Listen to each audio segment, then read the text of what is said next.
All right, y'all. Welcome back to SPG Unfiltered, the place where high performers come to get real about what it takes to rebuild from the ground up. I'm your host, Steven Garrity, Marine vet and founder of SPG Fitness. And today I have someone sitting across from me, virtually, uh, who is not only a brother from the Corps, but the same unit. He was an 0351, an assaultman back when that MOS code still existed. These days, he is doing some cool life-saving work in the most literal sense. He does some child rescue operations. He's also a fellow coach. He's living a mission that didn't stop when his uniform came off. So this episode, Mike, might shake some shit loose for some of you, and it should. Though it's gonna get a little uncomfortable. We're gonna talk about some stuff that should get under people's skin, right? So, welcome to the show, brother. Introduce yourself. Say hello. Thank you. My name's Chris. On Instagram, I just go by my old call sign actually. For my soul element, we were Vatican.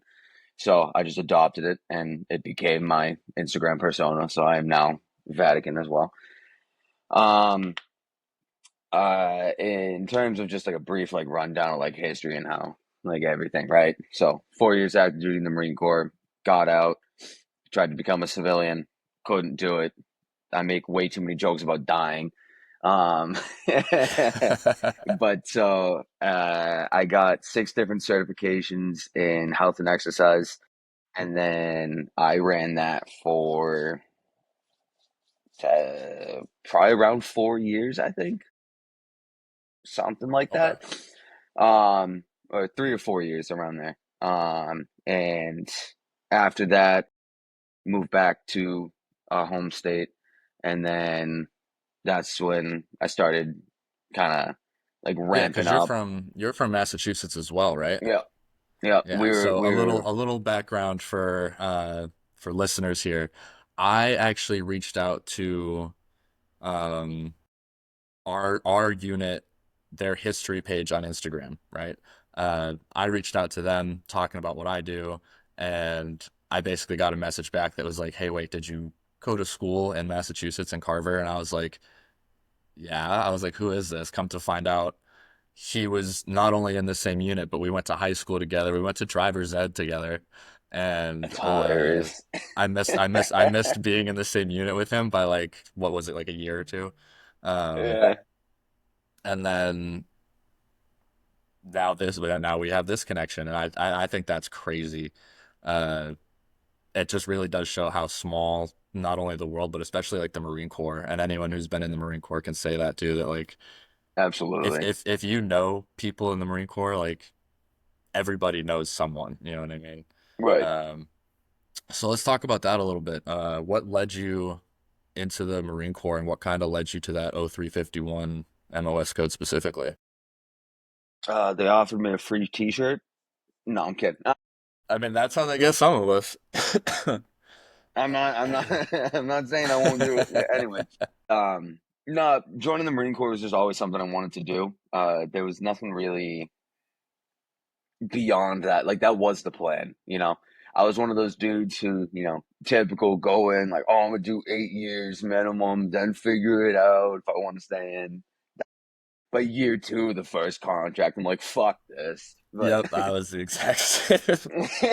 I was like, I'm gonna do 20. I'm gonna go Marsoc. I had my black folder all filled out at one point. I was supposed to go to ANS, and I got married instead, and now I I didn't got get that neither. far. But But but continue, sorry.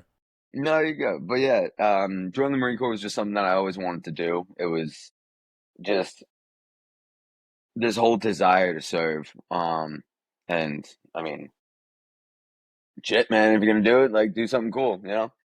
Marine Corps is pretty cool. Um, Absolutely. so yeah, and I actually originally went into the Marine Corps wanting to be a machine gunner. My whole plan was to be a 31. I didn't even know that the 51 MOS existed, and it wasn't until we hit the split in SOI where they all came up, they did the whole presentations, and I remember The 51 instructor comes up. He's this tall fucking skinny guy, and this dude walks up and he's just like, "Yeah, I'm gonna keep this like short and sweet. We shoot rockets, we blow shit up, but we're still running and gunning." And I was like, "What the fuck do you mean? There's a job specifically for shooting rockets? It's sick." I didn't even know that it existed. I knew of like anti-tank missilemen, obviously, but I was in one of those rotations that didn't do the 52s, 41s, 31s, 51s. Um, but yeah, he told me about that, and I was like, shit, I'm gonna go inquire.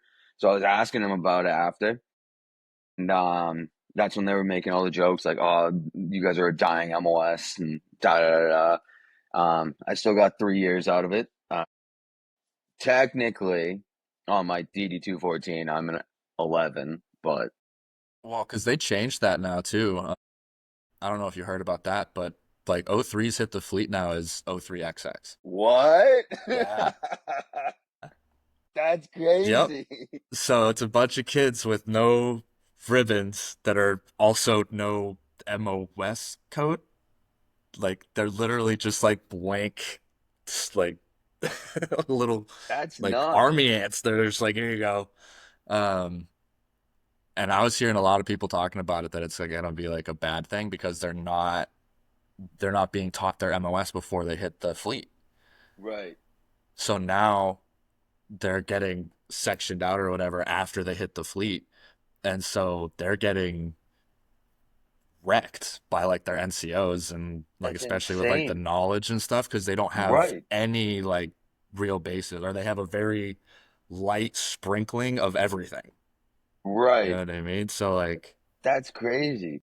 yeah, yeah, that was a new thing like as I was getting out last year. Shit. So, yeah. I mean, I couldn't imagine being in a leadership position for something like that. Yeah, Like, that you have to now essentially come up with a whole course of instruction for and that's hmm nuts. yeah. And if you think about it, because like the way, I mean, for anyone that's experienced a rotation, like even just going to Okinawa, right? You come back and then everyone either leaves, gets promoted, or like you get a new boot drop. And usually all of those Right. things happen at the same time. Right. So I can't imagine doing that, like having a whole leadership shift. Like a lot of people get like new BCs and shit like that too. Uh, so an entire command change, all new NCOs, and then having these blank canvases of Marines like coming in and then having to deal with, well, us, like people who actually know their job, you know what I mean? Right. Because that's the standard we were. Because I wasn't an O3. I was Seaburn, but Hmm. I was attached to 3.6 the whole time. Uh, Everyone thought I was a machine gunner because I was fucking 240 to 260 pounds when I was there. Uh, Brick shit house. yeah, undefeated in ground fighting. Uh, It's all that matters. just because I was big. Just because I was big. I can't Dude, there's fight for some shit. there's some sleepers in ground fighting. I've always been a pretty violent person, but I remember there was one time where I caught a forearm to the face, and my buddy made me tap out by just digging his fucking forearms through the bridge of my nose, Yep. and I was like, I didn't even know you could do this, but like, shit. Yeah, the shit people come up with, dude. Like just digging your thumb in somewhere is all it takes. Uh, but as far as being in the same unit, 3.6 definitely has a culture I think is its own. Yeah. Um, from what I've seen from other units and stuff, especially, the whole history that is stuffed down our throats being a part of 3.6 as far as like Bella Wood and all that Right. stuff. Obviously Sammy has a pretty big interest in our history still running the 3.6 Right. or yeah, the 3.6 history page. But what still sticks with you today? Does any of that still stick to you, or you washed your hands No. and you're good? Oh, dude, I don't want to say it's like a superiority complex, but there's a lot of things where I find myself walking around and just like being a Marine in general, especially like back home, there's no real bases around, and if anyone is in the service, they're usually in the Natty Guard. And, it's not that I'm gonna sit there and hate on my boys who are Natty Guard, like I get it, man. You got people like Sam Kearns down in the North Carolina National Guard, you know what I mean? You got motivators like that. But Yeah, and some of them, the like when shit pops off, they get to do shit. You know what I mean? exactly. Realistically, like, Like anything happens on the home, I mean, shit, how many times we've seen them just activated already? You know what I mean? yeah, And them in the Coast Guard, dude, they're slept on. Coast Guard's absolutely. sick. Coast Guard does some, dude. If you get the right job in the Coast Guard, like, If you're a there's rescue swimmer, in dude, you're living. dude, rescue swimmers, and then the like the breachers, the people that fucking like kick in the submarines, like the submarine hatches and shit like that, dude. Like Everyone what? knows the Like the how is one that video. real? Yeah, absolutely. Yeah. Um, but like the fact that does that happen every day? Obviously not. But Right. that's the shit everyone always signs up for. You know what I mean? Like we Right. grew up, because I believe we're roughly the same age. I'm gonna be 30, uh, in shit like 2 weeks. Uh, Yeah. I'm coming up on late 20s.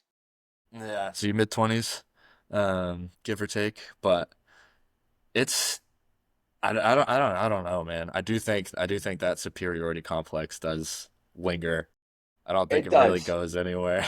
It does. And I'm gonna be honest, man, like I think it's like one of the most important things that we have too. And it's specific to the Marine Corps because like I'll go out and I'll do like the Irreverent Warrior Silky hikes. Um and like just working in not only the civilian world but also going to school, and like you see this really broad spectrum of people, from dudes who are active duty to vets to just regular civilians to also still civilians, but just kids who are like 18 years old, you know, just idiots like we were at one point. Um, There's a and it's reason I like, didn't join until I was 24. All right, I was yeah, still like I was still fucking right, up. right, Not that I exactly. stopped after I joined the Marine Corps, but No, it just got you just got really good at hiding it. Um, or fucked no, up. yeah, that's it. Yeah, but like now you go to school and it's like you see all these other like 18, 19 year olds and you're surrounded by them, and it's just you have all of this life experience and all of these lessons learned that pretty much propel you through everything. And if absolutely nothing else, the bottom line that you learn is I hope I wasn't like that as an 18 or 19-year old. And I mean realistically you weren't, you know what I mean? Well, and I mean that's Like dude. I live now. I'm in a college town, so there's like 3, 4 colleges around here. So the average age is like that, like 19 to like 22 for a lot of the right, people around here. And I think about it, and I'm like, I knew people uh who were, and by the time they were 20, fucking not only corporals, but like had a stack, dude. You know what I mean? yeah, Like, and so it's like they've been places, they've done shit, they've seen shit, they've led people, they've successfully been led. Like they've proven themselves on a level and in situations that most people either only dream of or can not even imagine. right, Uh, and then so I see these kids out here like I don't know. It's just it is different, and it's not like they're doing too much different. Like they're out here drinking and fucking around and doing the same shit, but there is a different element to it. You know what I 100%. mean? 100%. This whole it's like this constant drive too, you know what I mean? Um, where it's like if you're not trained to handle any sort of situation or any sort of stress, you know, like because we you get that as soon as you go to boot camp. Before you even get there, realistically, if your recruiter's not an asshole, you'll get it before that. And so for I most grew up in a people, military family, so I had a decent idea. I was well aware that boot camp was probably gonna be the worst 3 months of my life thus far. You know what I mean? Like Right, that was right, just that was what it was right. gonna be. But it was 100%. crazy even in boot camp seeing the differences in the way people handled it. Like, because I mean, if you remember, there was kids that cried every night. There was people who couldn't stop joking around the whole time. Like the crazy, you know, range of emotions and reactions and maturity, life experiences, like that you get, in the Marine Corps and in the military and boot camp is just nuts. No, Um, absolutely. but so as far as maintaining that kind of, do you think that's kind of what pushed you into your work is maintaining that feeling almost of being under that kind of pressure? Like you needed it? Yes. Yeah. I make jokes about it a lot of time. I'm really not good at a lot of things. Um, Not supposed to die unless peacefully, huh? yeah. No, but not supposed to be peaceful, not supposed to be old. Um, but just like I make the joke all the time that like I'm not comfortable unless I'm suffering. Like I can't work unless there's some sort of absolute shit element attached to it. You know what I mean? Whether it's, sleeping in the dirt, eating like shit, or not eating at all. Not eating at all, Um, right? I was gonna say. yeah, yeah. Like But just stuff like who that. knows? And like I noticed it too. Like when I first got back home, when we left California, because my wife was in the Navy, she was a corpsman. So yes, I'm one of the Marines who won, right? I Um, was gonna say. I was like, all right, fuck me, I guess. But no, I mean, uh, she says it best, and I always think it's absolutely hilarious. I tell people it all the time. This is just a caveat. One of the reasons where I was like, damn, I was like, she gets it, is because she was like, well, I have to be with someone who's in the military because how do I have the balls to sign the line and they don't? And I'm like, you know Yep, what? I get it. I yep. get it. And then Well, and she that's sent me it's a funny because that's a very similar thing in like the bodybuilding community is a lot of times like you need to be in a relationship with someone who also competes because yeah. otherwise they won't understand. They don't get the Like, lifestyle, yeah, right? exactly. So I think that Exactly. is what it breaks down to. No, 100%. But yeah, just the whole idea that you're not only putting everything up for your paycheck, which is kind of like it sounds kind of like mercenary-ish, and that's not what I do at all. Um, but it's still kind of it's applicable, where I know that I can put my body through absolute shit, regardless of what injuries I have, and I have quite a bit, but I feel that. yeah, right. Um, and it's just knowing that regardless of whatever physical situations you have going on, it's you just keep going because there's something bigger to accomplish at the end of the day. There's a mission set. And it's just the continuation of feeling that purpose is what drew me back because I wasn't getting it working as a civilian. Um, So and how long did so, it take you? Because you mentioned school. Are you in school now? yes, You yeah. do online, I'm assuming, with your work. No, so I actually do primarily in person. Um, but that's all about, I actually have to meet with my VRE rep and go over it, and we're going to talk about it. I might end up dropping out. I don't know. But if I can transition it so that it's mostly online, I would prefer to. That's But I I also, do online, and with the work that even just I do, it's so much easier.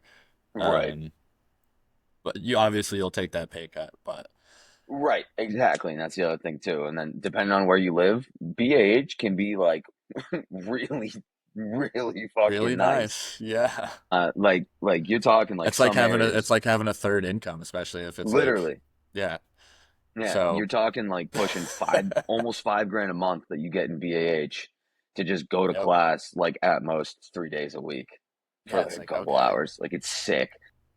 you just have to be around college kids. Exactly. The problem with it though, right? Like the money and the schedule is really cool, and you know for a fact that you're covered for the next 4 years. But one of the things that I actually found was hindering me was being in that environment. You have to constantly cater to the people around you because you can't talk to your college professors the same way that you would talk to your seniors or those in your command. You know what I mean? And so you have to pretty much rechange everything about the way that you act if you don't already know how to flip the switch. Yeah. And so that alone is just a big adjustment period. I got lucky. One of my professors was a master sergeant in the army, and he was on the end of his contract, and he was going to get out. But dude's done 20 something years in the army, and so whenever I need to, I can just walk up to him and I could just be like, I need to bullshit with you like a grunt would, because the Yep. dude was also a grunt when he first Yep. joined the army. And so it's like having someone who is technically above you who also gets it was wicked helpful. Um, and then there's also, stuff set up like vet centers, vet clubs, stuff like that, where you're just surrounded by other people who also understand. Yeah. Um, but being removed just even from, like, when you're active duty, you have your boys, you know what I mean? You see the same people every single weekend, you get fucked up with them. um and then even still, when you're kicking down range and like you're doing anything, any sort of training exercise, or when you're on deployment, you're surrounded by people who all think the same as you. And like, a really good example is, like, we used to make fun of people who had happily married parents. Like, Yeah. that's not a thing that you do in the civilian world. You know what I mean? It's like, oh, I'm so sorry to hear your parents got divorced. But in the Marine Corps, it was like, wow, your dad loves your mom. Fucking loser. Fucking dork. Look Yeah, at this guy with happy it's like, parents. yeah, yeah. It's like, well, You first of remember all, your childhood? what? That's weird. Yeah, you mean both your parents are alive? That's crazy. Yeah, and What do so you mean you've never been held at gunpoint? I don't understand. Like, dude, the you Marine Corps you really haven't was signed like, a will?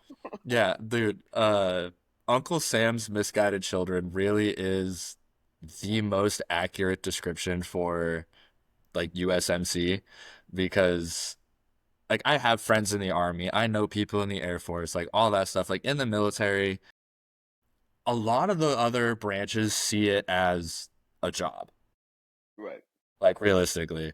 And then right. I do feel like the Marine Corps, whether you want to call it indoctrinated or whatever, it's a fraternity. It really is. Um, and we're just not okay, is really what it comes down to. Most No, people who join the Marine Corps, not okay. And like because there's always like that one guy in a unit that like doesn't drink, doesn't smoke, doesn't like go right. out, doesn't do anything, and you can't trust him at all. Like No, something is wrong with him. no. It's like, brother, you're supposed to have a dependency on something. Yeah. We all got something on someone else. So what the fuck is wrong with you? But all Right, right. exactly. Let's talk about some of the heavy stuff. What is Black Flag Response? How did you get involved with it? So, Black Flag Response is a private response group. They prime the easiest way to kind of explain it is it's private rescue. And private rescue, for the most part, usually means a couple different things. But Black Flag is special in the way that it's, like, our motto is, we're not your average rescue team, right? And a lot of private rescue, or a lot of rescue in general, is either run through fire departments.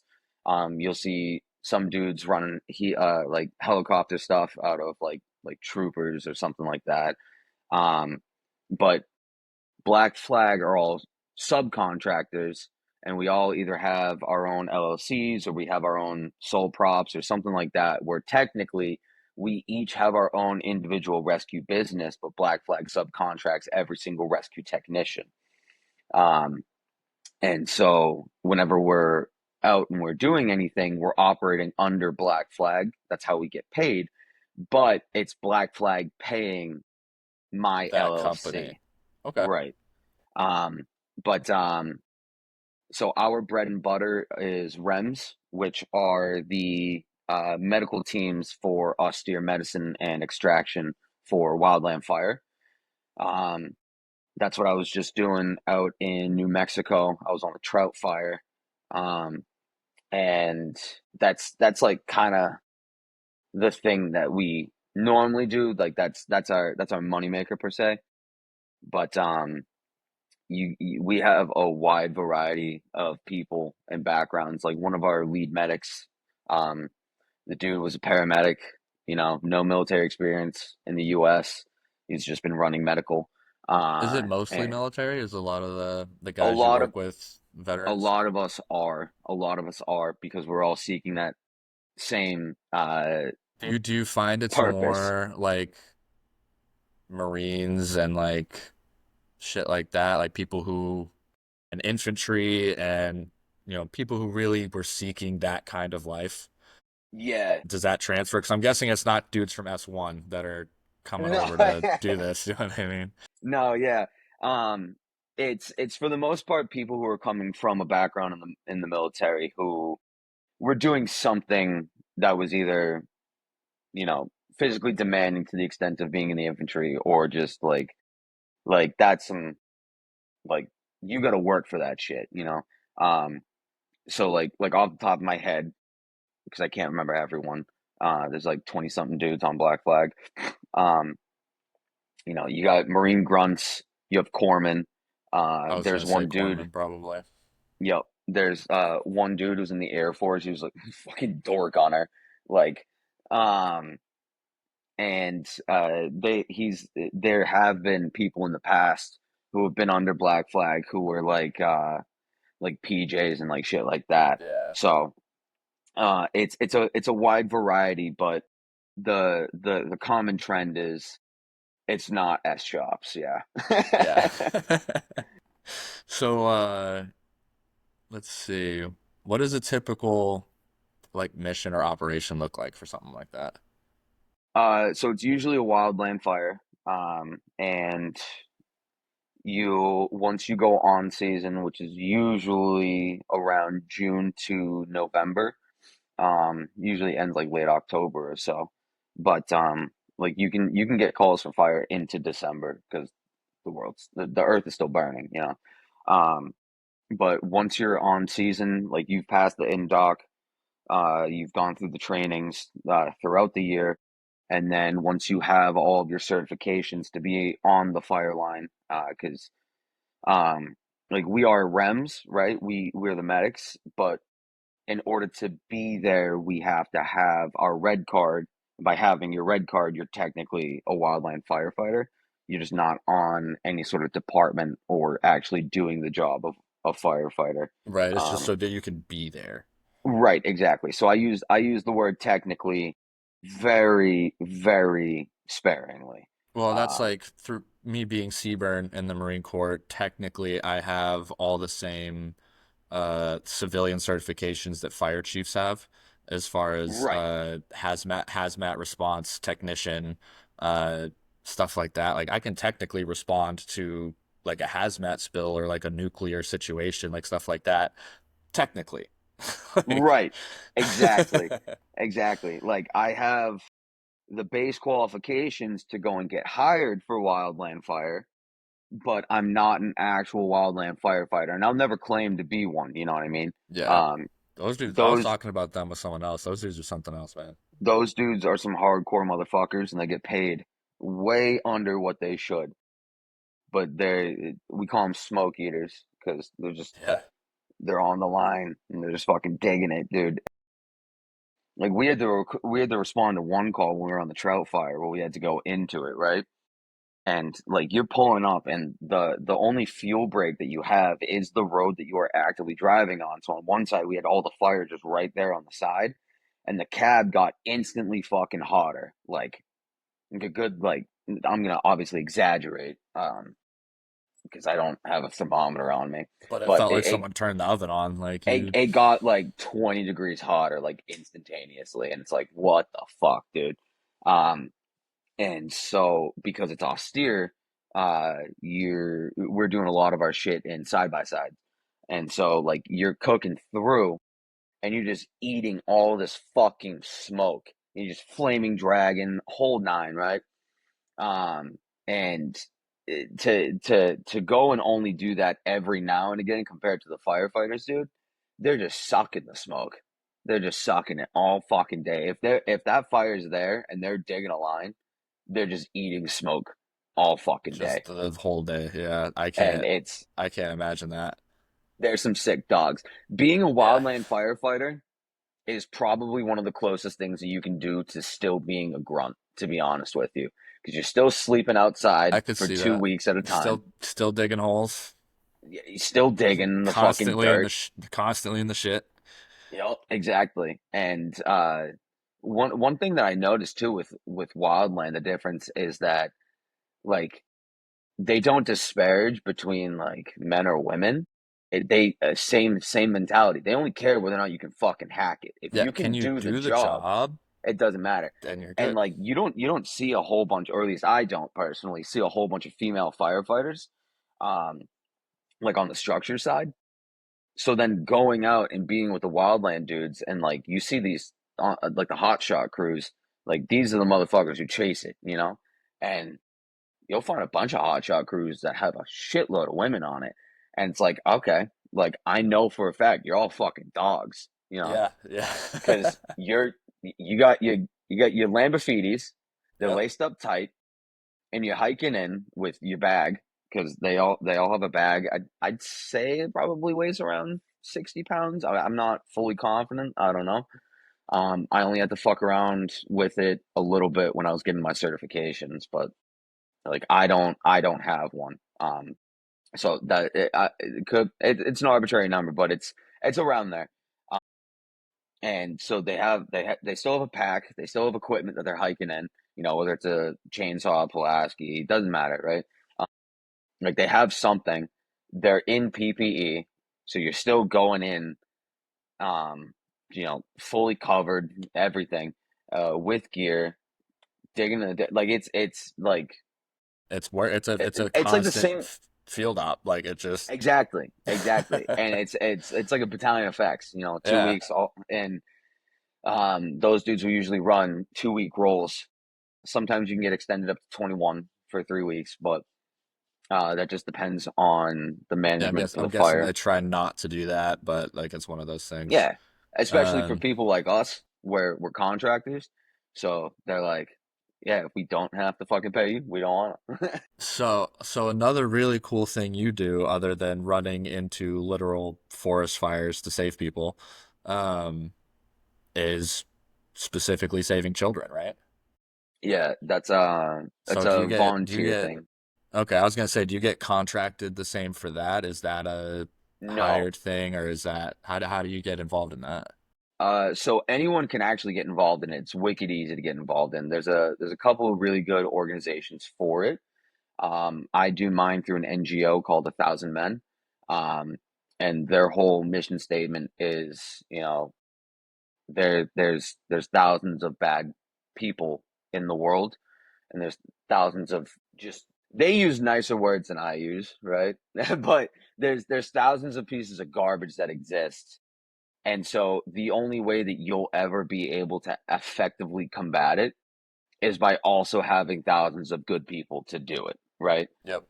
It goes in the same saying, like whenever guns come into the conversation, the only thing that can stop a bad guy with a gun is a good guy with a gun. It's the exact same thing. Um, you can't effectively stop or combat human trafficking unless you have people willing to go overseas and physically do it, Um, And so but are you operating overseas when you do that, or are you yes, stateside? yes. So primarily with 1,000 Men, it can be done realistically anywhere, but a lot of the anti-trafficking that we focus on is in Southeast Asia. So I was just over there in February. I was there for almost 2 weeks, and then after the conclusion of that, I came back. But it's all self-funded. So my first trip out me almost $5,000. So you pay out of pocket, you book your own flight, um, and then when you're in the country, usually if it's not the in-doc or like the initial training where you're getting evaluated to see if you'll even make the cut to be taken on, because you still have to pass. Um, you have to book your own housing arrangements, whether it be a hotel or whatever. You have to learn how to use transportation in the country. So like Thailand, for instance, right? Like we have Uber here, they have Grab taxis there. So you have to be able to find how you can get around, be able to get around, like all that stuff. And so it's very much after your initial, once you get taken into the organization, if you volunteer for another operation, it's very much here's where you need to be.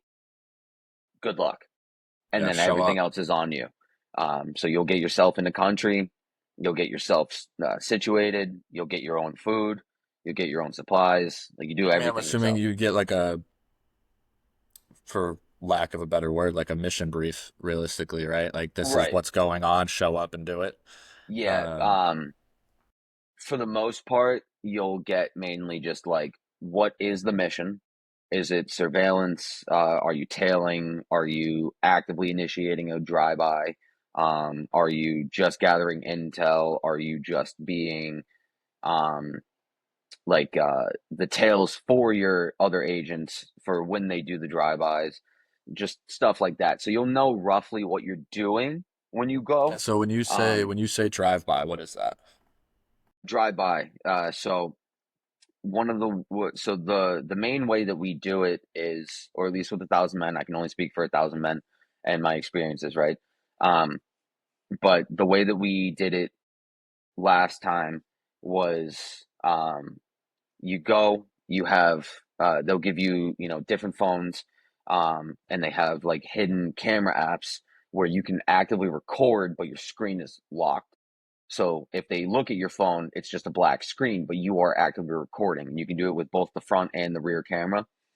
And then from there, it's just knowing how to converse with people to divulge information that you need while also getting it all on camera, because you need not only their face in it, but you need their words. And if you're handing them something, you need that in the frame as well. And so you'll be doing that all from below the hip, though, you know. Yep. And so, like, I don't know if you've ever tried to shoot a gun from the hip, like Walking Texas Ranger style. Like, Yeah. shit's not easy, you know. No, Now to you're be doing it with accurate, especially not. Yeah. Yeah. Now you're doing it with a camera, and if you're doing a drive-by specifically, you have to get their face, you have to get their words, and you have to get your hands and their hands in the Yep. entire frame. But you have And to do it at least with inconspicuously. shooting a gun, if you're shooting from the hip, you at least have a little bit of distance. You can walk With on. yeah, with hand to hand like that, you're really like angling up, almost like trying to like. Exactly. So So yeah, I could see where that would be. it's pretty difficult, but and like it's not like, and with shooting too, like you miss like the first 5 rounds, you still got, at least five more, if it's a 10 round magazine, right?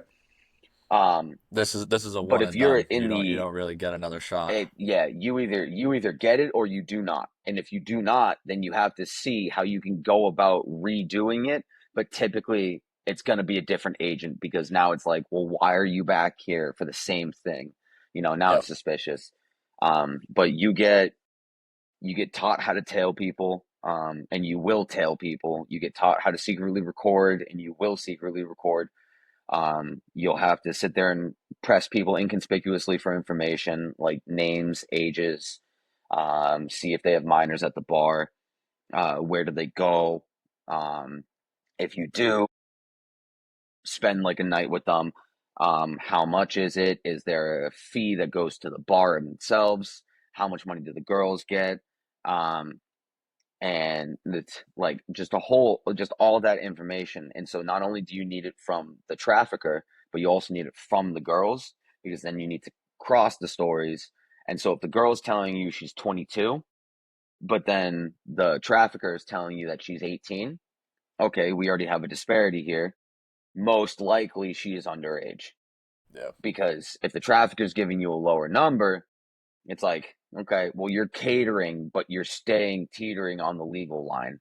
Yep. Um, and so Yeah, it's And I mean, so most people don't even realize that child trafficking is happening in their own backyard. So you oh don't yeah, have to go to Southeast Asia for this kind of stuff to be happening. What is, or what do you wish more Americans understood about the issue? Because I do think it is more common knowledge, I think, in other places. Like they know that that stuff's happening at those bars. yeah, they do. Like it is very much known on the street that that is happening. It's a cultural thing too, depending on where you go. Like in Southeast Asia, and in Thailand specifically, this is going to be a generalization, but it's not uncommon for the way that families will be set up, specifically poorer families, where the parents work or do whatever they do, and then their sons will go to school and they'll go study, and then the daughters will go and make money for the family, um, to provide that additional income. And so a lot of the times, the reason that these girls are being trafficked is usually because of their own parents. And so they're pretty much just selling them to a bar to sell them for sex to get more money. So then the girls get a cut, they take the cut home. Um, and I guess the one thing that I wish people understood more is that it's not a conspiracy theory that people in power have a hand in it. It's not. It is. It is a reality. Um, And I think with and that's recent news, that's yeah, yeah, yeah. But they that the people don't realize that like it's not just a conspiracy. Like there's a reason why it's done as a volunteer, and there's a reason why it's done through NGOs, right? I do because not it's get not paid. being paid for by other because it's not being addressed at There are all. no federal grants. There are no grants from the UN or whatever organization or body of government. There's no one giving you money except for people who want to give you money. Well, and So that's your so whole there's people arguing about the government spends money on this versus this, and then this is something that they just don't. That's just not they just don't even even talk about it. addressed. Yeah. Yeah, So I think exactly. that in and of itself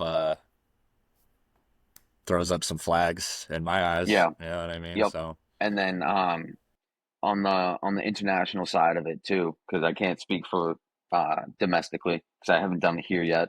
But um, a lot of the times, whenever you get enough information from a drive-by, and then you can institute a raid with the local police force, a lot of the times, like they'll go there, they'll get the bar shut down, they might make a couple arrests, and they might free the girls, but depending on where you are or what kind of establishment it is, because there's also different establishments that they're trafficking girls out of. It could be as simple as you walk down the street in a tourist area, and the girls are throwing themselves at you. You yeah, they go grab and you off the street. right. So like there's that aspect, but then there's also aspects where it's you go to a karaoke bar and you physically choose, right? Like I remember there was one of the karaoke bars we walked up. We went up there on the patio and they had all the girls sitting outside in a circle essentially, and you got to walk around like it was a fucking market and you picked which girl you wanted to be with for the night. And usually if it's like your first time there, you're not leaving with a minor because they are like they're not dumb either. That's the Yeah, other and really they probably have important been thing. caught before or been under investigation before. Like it's Right. not new to them. They do this. At the end of the day, if being a criminal is your livelihood, you're gonna get good at being a criminal because then you don't have a livelihood, right? Then you don't have your freedom, you have nothing. So if you are going to combat trafficking, you need to understand realistically, we could do a segment on this alone, actually. But to sum it up I like know, I super know. quick, um, like there's so many aspects when it comes to this work that you need to consider or keep in mind if you are going to do it. And that's one, these people are smart. They're very fucking smart. So if you think you're going up against just a bunch of low life criminals, you're dead fucking wrong. These people are also pressing you for information. they're also gathering information on you because you're a random white dude from America in Yeah. their country asking certain questions that could get people locked up for a long time. Yeah. Um, And so which these people are, realistically, and in a lot of those countries and those prisons for certain crimes, it's the same as America. Like there are people that don't like yeah, that stuff. Like, yeah, you know what I like mean? And you, that, yeah, they're very fucking smart. And but the biggest one that's the most problematic for me when I was learning it, um, was that most of the time the traffickers are victims too. Mhm. Um, They and wind so up just being promoted essentially. yes, and so while it's super easy to sit here and say, pedophiles deserve to be strung up from trees, if you traffic kids, you should be shot. It's super easy to say it, but then to sit there and establish a relationship with a human trafficker, which in my experience for when I went out, a lot of them were women. Um, to sit there and to establish a relationship with them, you're sitting there, you're talking with them, you're also flirting with them, because no one wants to just sit there and be like, yes, we sell children out of this bar. No Yeah. one's gonna do that. So you gotta talk them up. Um, but so in the process of talking them up, you're also learning about them, and you'll get little bits of information where it's like, okay, I can safely assume that you were trafficked as well, because like you sit there and you talk to them and you're like, oh, like, are you from here? They'll go, oh no, I'm not from here. And it's like, are you not from this part of Thailand, or are you not from Thailand? And then like, no, I'm from Myanmar. What brought you to Yeah. Myanmar? How old were you when you came to Myanmar, right? Or came from Myanmar? Yep. um and so you ask all these questions, and then you And start to it's realize, Stockholm. It's Stockholm syndrome, and then yeah, it's especially when, and it's the same thing you see it in a lot of cultures that we don't agree with the way they treat kids, with a lot of the things they do, and it's like those kids don't know any better, so then they grow up, and then that's just it's normal. yep. I And the You calling it a promotion is exactly the same way that I describe it. These women who have just they were trafficked themselves, and they were in the industry for so long that it's all they know. realistically, they're getting retired without being killed is all it is Yes, because you're not worth anything else. And now that exactly. you're not, and most of them I'm assuming aren't very old themselves, um, probably like late teens, 20s, uh, or not, probably not late teens, but in their 20s, maybe even 30s. But it's just because they don't look young enough anymore, is Yeah. really what it comes down to, so that they Yes, get put in a different position. that's exactly right. And it's just all they've known. And so a really good approach to it, if you're gonna do this work, is understand that a lot of the cases for the traffickers, they're simply victims you were not able to save. And taking on that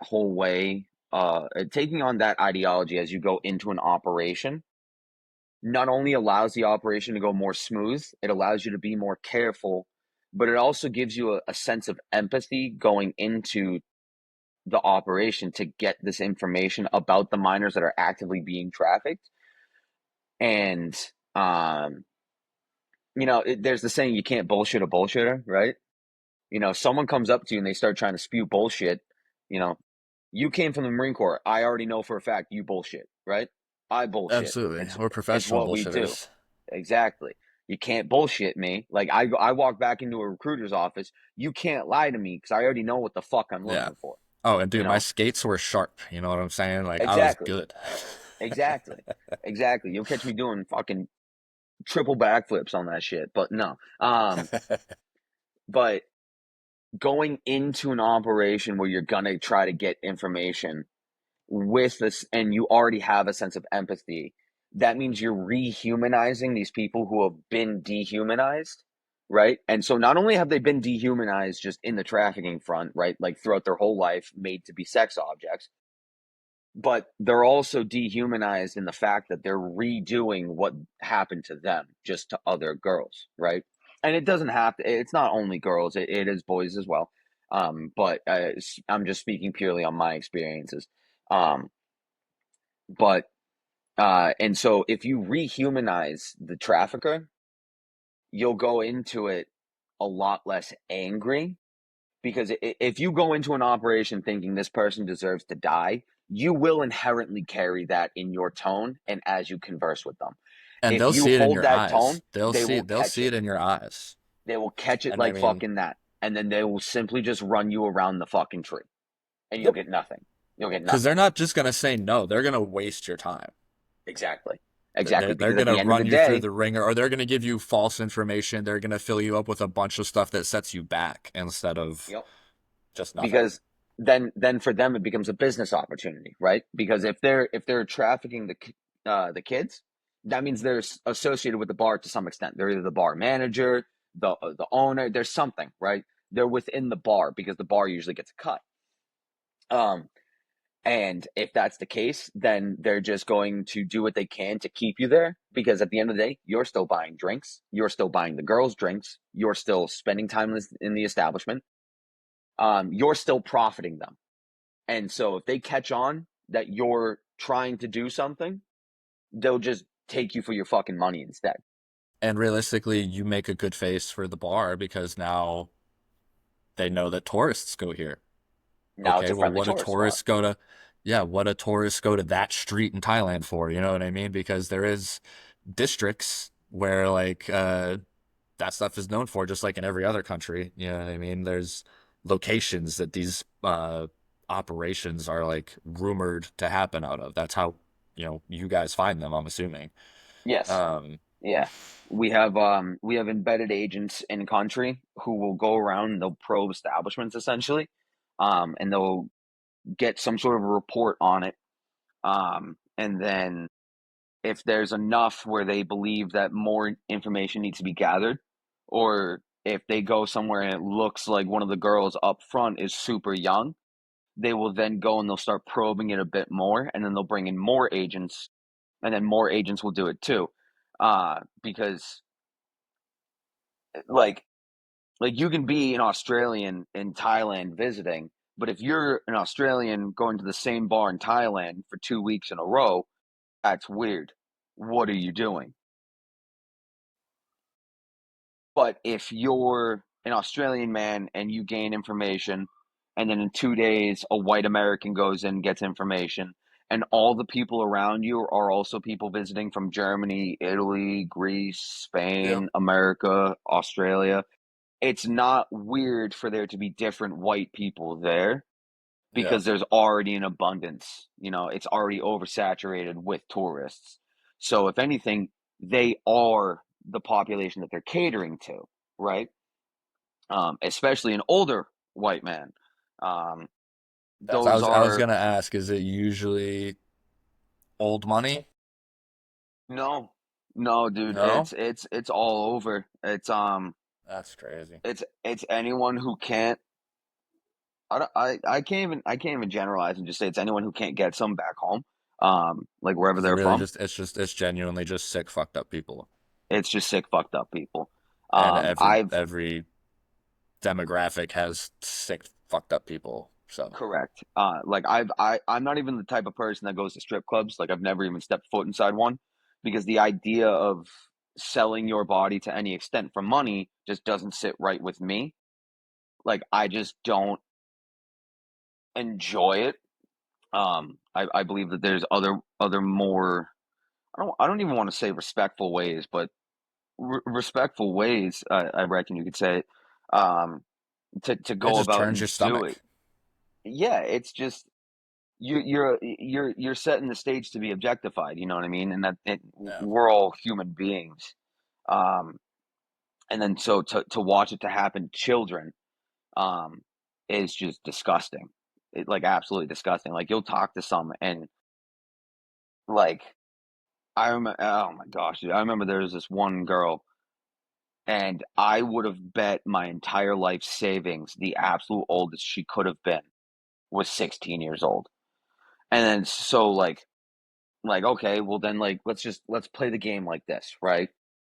And that stuff, I mean, people don't realize that stuff, and I didn't realize for a long time, you know what I mean? The ignorance is vast. But like the same stuff we're talking about for like bars and stuff in other countries happens here Yeah, at strip clubs. Like that's what they're advertising sex already, or they're using sex to sell already. there's an appeal Um, for it. Yeah, right. So, obviously not every location does this. Obviously not all places are like that, but right, they're all rooted in the same culture. right, Is really what it comes down to, which is why it doesn't quite sit right with a lot of people. And absolutely. I would agree to that. So, like you said, we could talk about this for forever, and I might have to Yeah. have you back on to deeper dive for some people. But for today, if you could speak directly to a Marine or a first responder, uh, who's out there and who feels like they might have lost their purpose, maybe in some sort of transition or something like that, what would you tell them? Find have an honest conversation with yourself about what you actually want to do. You know, um, and then also don't be scared to change your mind. I've been out for, you know, 4 years now at this point. Um, and I changed my career like 7 times already in And like four added years. to it and subtracted and Yeah, like when I got out of the Marine Corps, I was going to go to school and I was going to become a chiropractor. And then I started working in the civilian world, realized I'm not cut out for it, so I tried to go to school. I still hate fucking school. I hate school. I don't even want to finish there. I picked up an extra class just so I can fucking finish sooner. Yeah, exactly. And I'm losing Um, my mind. I'm losing my mind. literally, yeah, literally. And then um, like after that, fucking, I got in with Triple Canopy. I worked with Triple Canopy for 6 months. Was gonna go DoD contracting or DOS contracting. Realized the command structure within Triple Canopy fucking sucks. Uh, Hated it. Left there, and then I was gonna go and switch my major into social work, and I was gonna go do social work, and then I got into anti-trafficking, and then I got into private rescue, and now like I sit here and I just think about the fact that like I get paid good money to go out and do my dream job, still get to help people and still live a purpose, you know? Like it took me damn near 4 years to find it, but I was proactive in looking for it because I knew that I still wanted something similar, right? You were still Um, hungry. You were still seeking something. exactly. And like that's not to shit on people who get out and then they just go like become a cop in their hometown. Like brother, if that's what gives you purpose, you're still serving your community, you know? Yeah, Small absolutely. small community impact is still an impact. That's still a purposeful life. Um and so like yeah, it might fall under the same umbrella of, I served in the infantry, I trained to go to war and I never went to war, right?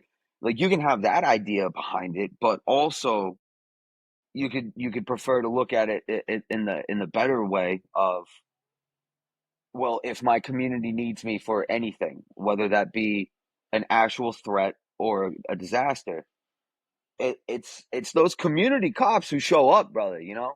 It's those community cops who run that shit. So there's still a purpose there.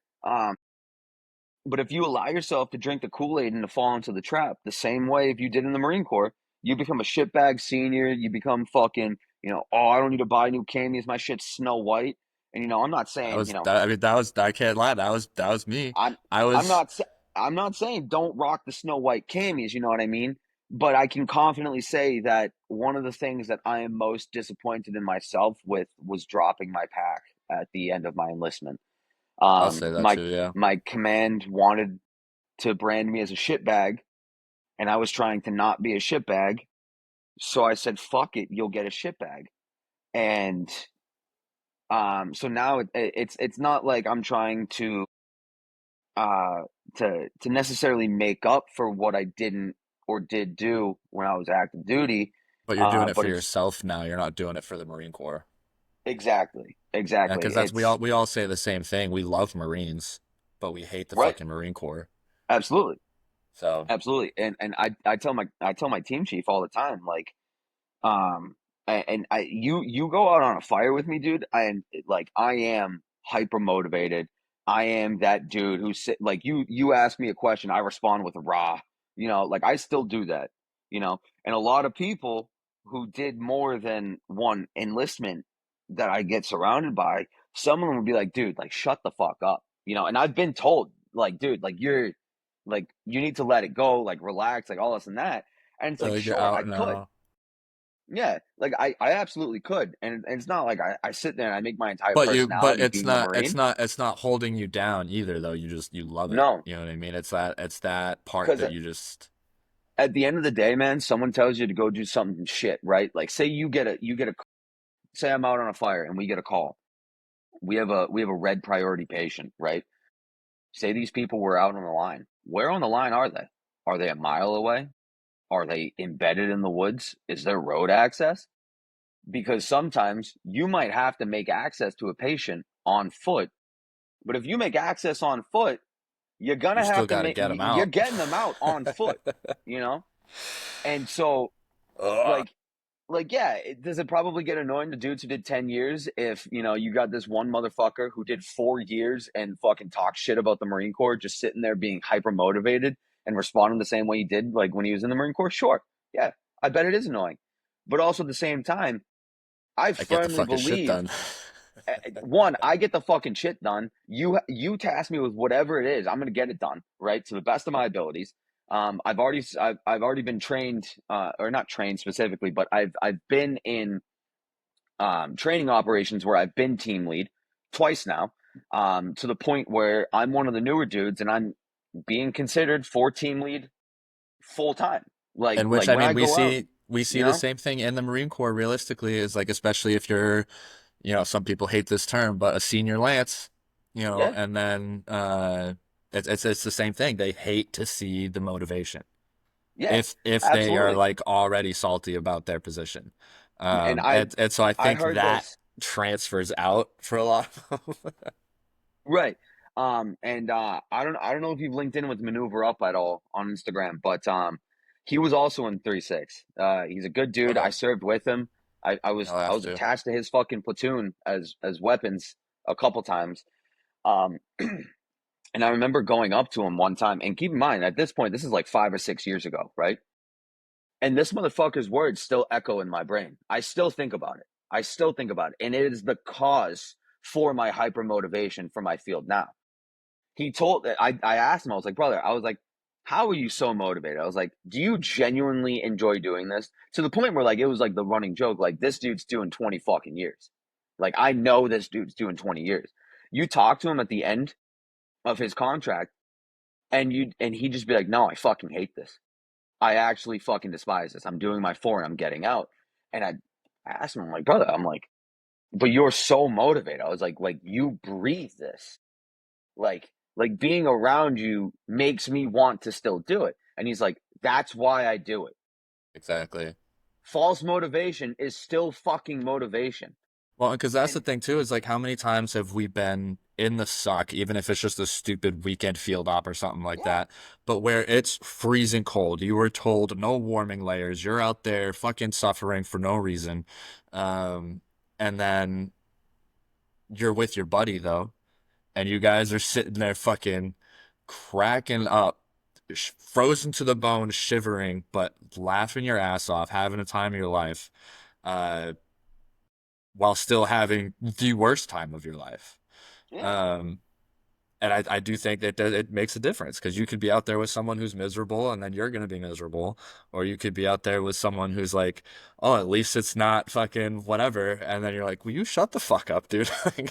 uh, I had a debrief recently for the fire that we were just on, with my command and the response team, and one of the things that my team chief said to the other team leads, he's like, if you get Vatican on your team, know that you will not ever at any point be short humor or morale. there you go. And I And that'll appreciated do, that, that'll right? sell you. That'll sell you all day Yeah. long. Because And one that of was a one of big the part of other what I was told with like when I was going where I was going to go through ANS. Because I had friends or a friend that was already on a team, and he was the one that convinced me to go for it. Said because I was a big dude. I'm 6'3" at the time. I was like 240 pounds. I was like, I can't run like you can run. All right. I was Right. like, that's a lot of man to move, Yeah. especially like full kit and shit, dude. Like all of a sudden I'm 320 pounds. And he was like, that doesn't even matter. He was like, as long as you don't give up and they like you, then you're good. Yeah, and Because that's that's another they thing. want to be with people that they can work alongside. Yeah, and that's another thing too that I wish was actually just more evident in just being a grunt. Um, Peer selection and peer evals are massive in the private sector, right? I So mean, because most of them were in the military. yeah, like so for Black Flag, right? Whenever we go out on a fire, we're in four-man teams. It's just the four of you, right? It is only the four of you on that team working together, right? And no one wants to be surrounded by a dude who's just sitting there constantly talking about how much this sucks. Um, and when I went through the indoc for Black Flag, I sat there and I rated 1 through 50, I think it was, for all the dudes who were there. Um, and now we're down to like 20 something people, and that's including returning Black Flag veterans, right? So it's not even just all the people that were coming for the indoc that are on the team. It's so like we're already down half, and a lot of them were returning people. Well, So because if you're on a team of four, if you have one guy that's fucking whatever, you're operating at 75% already, and 75% in a situation like that will get you killed. 100%, absolutely. And I remember sitting there and having to rate these people 1 through 50. It's like, well, fuck, dude, how do you do that? And so in the private sector, you will rate your peers. And if your peers don't like you, you will not make it. You could exceed through it. You could have been a fucking medic, special forces for fucking your whole life. You could have been paramedic. You could know literally everything there is to know about medical knowledge, right? You can know everything there is about rope access. You can know But if you're a everything when it comes to douchebag, we swift don't want to water. work with you. But if you are an asshole, and that's exactly right.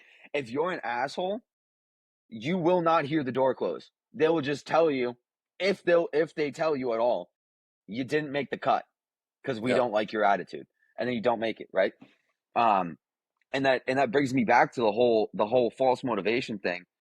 A lot of the times, like say you got to go do, say you're working nights, right? You have a red priority patient, right? So this motherfucker needs to get evacuated now, right? Not only do you still have to get there, you have to get to him, you have to hospitalize, you have to administer whatever you can or Whatever whatever field medicine permits, is necessary at the moment, right? like And then you still have to get them out. You need to either short haul them via helicopter if that's possible, or you need to get them on a Stokes and you need to get them the fuck out, right? But sometimes it might not be as simple as you drive up on the road, they're sitting right there, you get them in the fucking ambulance, and then they're going to the hospital, right? It could be as complicated as it's 1 a.m., this person's unconscious, you don't have contact with the people who are with the patient, you need to find the patient, and then say you get to the patient, and then all of a sudden the only way that you can safely or rather quickly evacuate them is to make access and go down, like say like 100-foot cliff face, something like that, right? And say you're in, I don't know, say you're in the deserts of Utah, right? It's gonna be balls fucking cold. So not only is it cold, not only are you tired, not only are you sleep deprived. um if you're like me, you have nods because I self-finance them. But if you don't have nods, you're just working under red light if you have red light on. um which as we all know and is fucking stupid. yeah. And then not only that, but you're also in a race against time for this person's life, right? And so you have all of this stress and all of this weight thrown on you.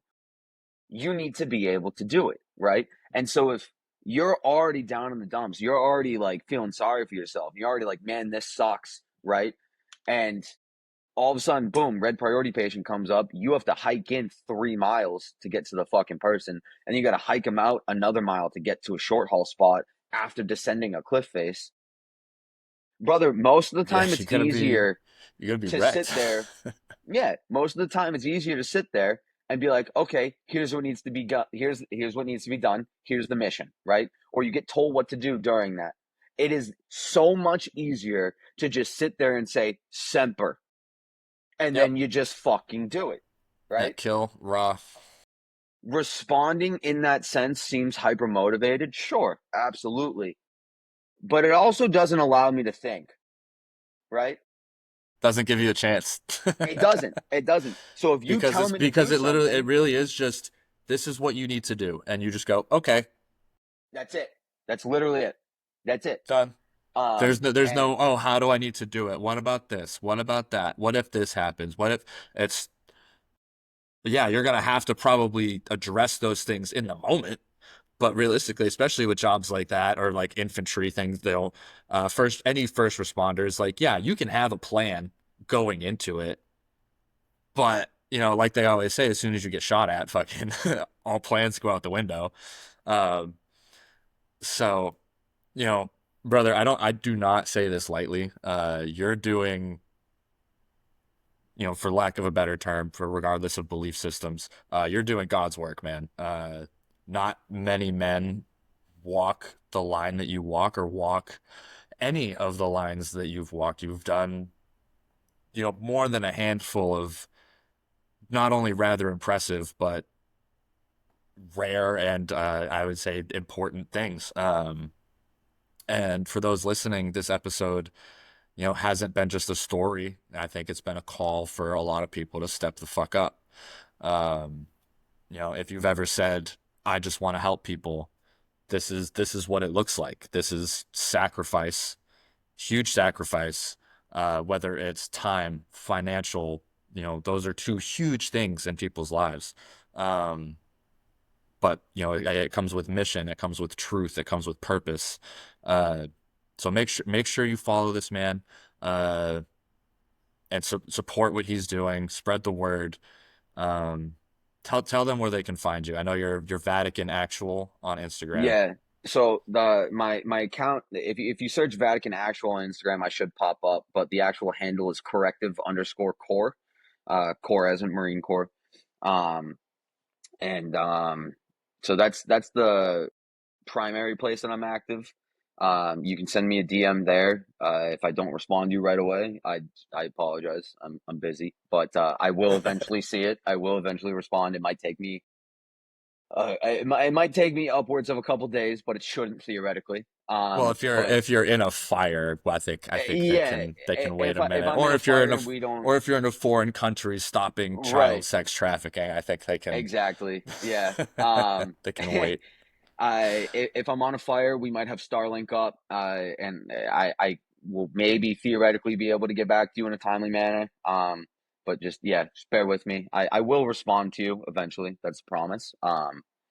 And it could be right away, or it could be in a couple days. But yeah, fucking hit me up if you got questions. Feel free to DM me. I'm always more than happy to point you in the right direction. I can give you, advice if you're trying to get into this. I can give you advice on, like what should I do if I want to, just anything like that, right? Because again, I have experience with triple canopy. I have experience in private rescue. I've experienced anti-child trafficking, and so like a lot of it can seem daunting to get into, and having someone point you in the direction is wicked useful. But ultimately, there's one of my buddies I actually want to give him a shout out if you don't mind. Yeah, And one absolutely. thing that you can do, if you're sitting there and you're like, man, like I need to know if I still have it. You know what I mean? Like I need to know if I still got it, because a lot of people, they want to test themselves first. Hmm. Whether it be like some sort of like break off hazing that they'll do, or like something like that. Um, one of our buddies that we have, also affiliated Black Flag, all that. Um, but he just recently created an Instagram called Ozaki Ordeals. I'm wearing a shirt right now. Um, he does different ordeals with different companies whenever they come up. Like he did one with Black Flag. He's doing another one right now. I don't remember with who it's with, but he follow Ozaki Ordeals, and then subscribe to his newsletter, or the Patreon as well. Um, because one of the things that he does is it's merch drops, right? But the only way that you can get access to buying the merch drop is to prove that you deserve to buy from the merch drop, which I think is a really fucking I cool think that's idea cool. So it's like for like because veterans and for like people who do shit like that kind of thing, yes and or no. like is Yes it? and no. That's the coolest part about it is that it's not because he doesn't have military experience. He has police experience, right? I think he's SWAT. I can't So fully remember, anyone who does but that kind of thing, like the first right. responders, military, like Yes, yeah, it's definitely geared more towards military first responders.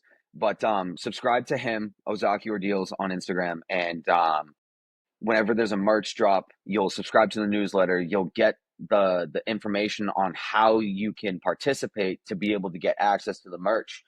And there's always different things that you have to do, and then record it and submit proof that you did it, and then you will get the password, and then you can get access to the merch drop, right? that's kind of cool. So, so like Whether it's like for do a Murph or something like that, like right, it doesn't even have to be anything crazy, right? So like, um, the one that the ordeal that he's currently doing, I know that it's catered towards some sort of like swimming, right? Um, and I off the top of my head, two of the things that you have to do to remember them are one of them's like a sustained 2 minute breath hold underwater. Brother, you can just go in your bathtub and do that. yep, You just can do stick that your right face in fucking a there. just You know, stick your face in a bowl. record yourself with a timer going, stick your face in a fucking bowl, yeah, and then record yourself, right? And you submit it, right? Or there's another one where it's like dig deep within your own feelings and your own mind, write down all like the negative thoughts that plague you, and then yell them from somewhere or like something along those lines, right? Yep. It doesn't just have to be a physical thing, right? Because a lot of like we've already covered I to like some that. I extent, like that. a I lot want to of hear. this I want to hear more is about mental this. too. I'm gonna have you send me that page. I'll probably tag him in this as well. This is Absolutely. gonna be on YouTube at SPG Unfiltered, and it is also gonna be on Spotify Oh at the yeah. same. So this is gonna be out there for people. I'm gonna tag both of you guys if I or if and when I should say I post clips on Instagram and things like that. I'll tag you so people will be able to find us, bounce around. So I don't think anyone Oh will yeah. have any issues with that. But until Perfect. next time, brother, Yeah. reclaim your life, master your mind, like we were talking about, build your body, and fucking semper fi. Time for fucking $5, brother.